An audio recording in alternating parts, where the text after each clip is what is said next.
गं गणपते नमः। आप सभी को सकट चौथ की हार्दिक शुभकामनाएं। अनेक प्रकार के कष्टों से मुक्ति दिलाने वाली संकष्टी गणेश चतुर्थी, जो कि माघ मास के कृष्ण पक्ष में पड़ने वाली चतुर्थी है, जिसे माघी चौथ, तिल चौथ, वक्रतुंडी चौथ और तिलकुट चौथ आदि नामों से जाना जाता है। इस व्रत को विधि पूर्वक संपन्न करने के लिए सभी मुहूर्त ग्रंथों के अनुसार एक ही नियम है कि चंद्रमा का उदय और चतुर्थी दोनों का ही संयोग होना चाहिए। अर्थात चंद्रमा को अर्घ्य तभी दिया जा सकता है जब चतुर्थी तिथि में चंद्रोदय हो रहा हो, और चंद्रदेव अर्घ्य तभी स्वीकार करेंगे जब चतुर्थी तिथि विद्यमान हो और दोनों एक दूसरे के पूरक हैं। मन के स्वामी चंद्रमा और बुद्धि के स्वामी भगवान गणेश जी के संयोग के कारण इस चतुर्थी का व्रत करने से मानसिक शांति, कार्यों में सफलता, यश, मान सम्मान और घर में सुख समृद्धि की प्राप्ति होती है। इस दिन किया गया व्रत और पूजा पाठ पूरे वर्ष भर सुख शांति और परिवार के सदस्यों की सफलता में सहायक होता है।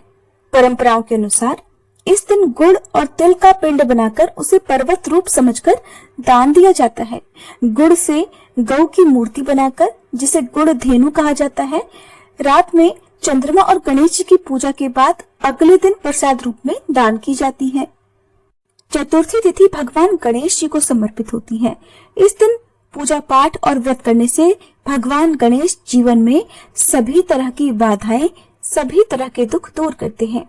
माघ महीने की सकट चौथ का व्रत मुख्य रूप से महिलाएं संतान की लंबी आयु की कामना से रखती हैं, और निसंतान महिलाएं भी संतान प्राप्ति की कामना से इस व्रत को रख सकती हैं। ऐसी मान्यता है कि इस दिन व्रत रखने से सभी प्रकार के संकट दूर हो जाते हैं, जीवन में सुख समृद्धि मिलती है। मान्यता है कि भगवान श्री गणेश जी ने माता पार्वती और भगवान शिव की परिक्रमा सकट चौथ के दिन ही की थी। इस कारण से इस व्रत का विशेष महत्व है। आज के इस वीडियो में आप साल 2024 में पड़ने वाली सकट चौथ की तिथि और इस दिन रहने वाले शुभ मुहूर्तों के बारे में जानेंगे। इस दिन अभिजीत मुहूर्त, जो कि भगवान गणेश जी की पूजा के लिए सबसे उत्तम मुहूर्त माना जाता है, उसका समय क्या रहेगा? क्योंकि अभिजीत मुहूर्त में ही भगवान शिव ने त्रिपुरासुर नामक दानव का वध किया था। भगवान श्री राम ने रावण का वध भी अभिजीत मुहूर्त में ही किया था। इसलिए कहते हैं कि अभिजीत मुहूर्त में किए गए काम में सफलता जल्दी मिलती है। यदि आपकी कोई खास मनोकामना हो, कोई दुख ऐसा हो जो अनेक व्रत करने से भी दूर नहीं होता हो, तो आप अभिजीत मुहूर्त में भगवान गणेश जी की पूजा करके, मंत्रों का जाप करके भगवान से प्रार्थना कर सकते हैं।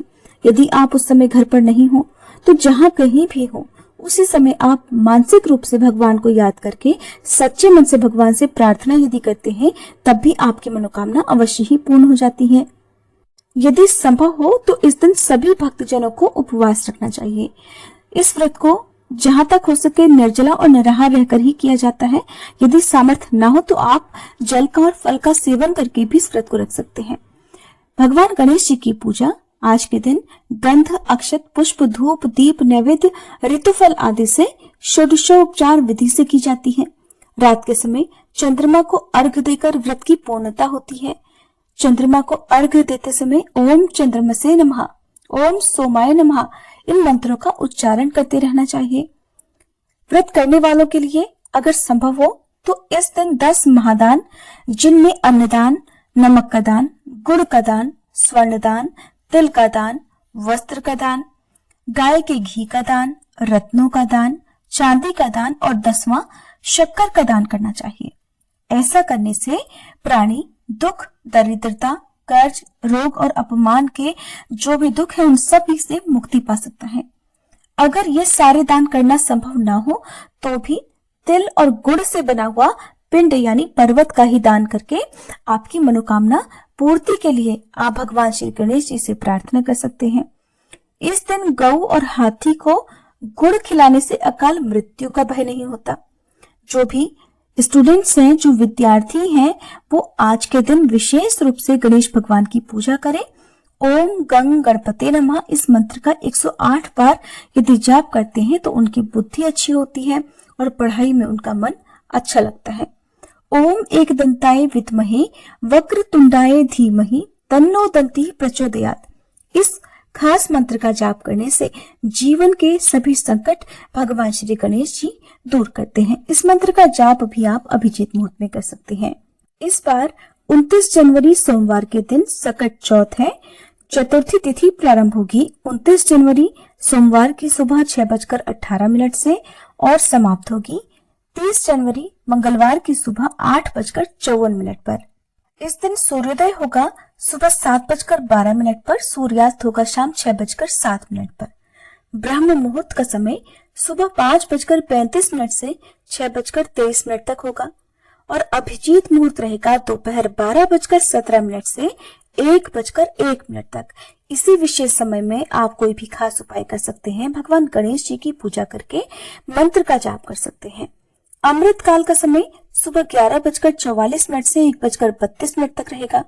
अमृत काल भी बहुत ही शुभ समय माना जाता है। इस समय में भी आप दान, पूजा पाठ आदि कर सकते हैं।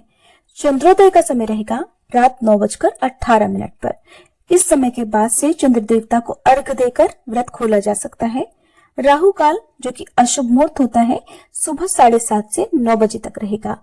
कथा के अनुसार कहते हैं कि सतयुग में राजा हरिश्चंद्र के राज्य में कुम्हार था।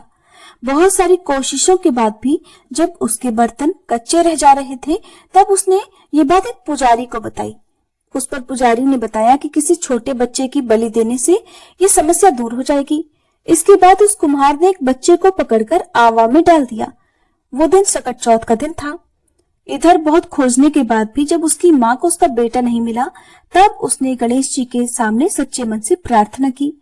उधर जब कुम्हार ने सुबह उठकर देखा तो आवा में उसके बर्तन तो पक गए थे लेकिन वह बच्चा भी सुरक्षित था। इस घटना के बाद कुम्हार डर गया और राजा के सामने पहुंचकर उसने सारी बात बताई।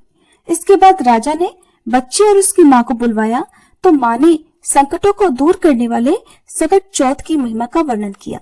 तभी से महिलाएं अपने संतान और परिवार के सुख समृद्धि, रक्षा, सौभाग्य और लंबी आयु के लिए इस व्रत को करने लगी।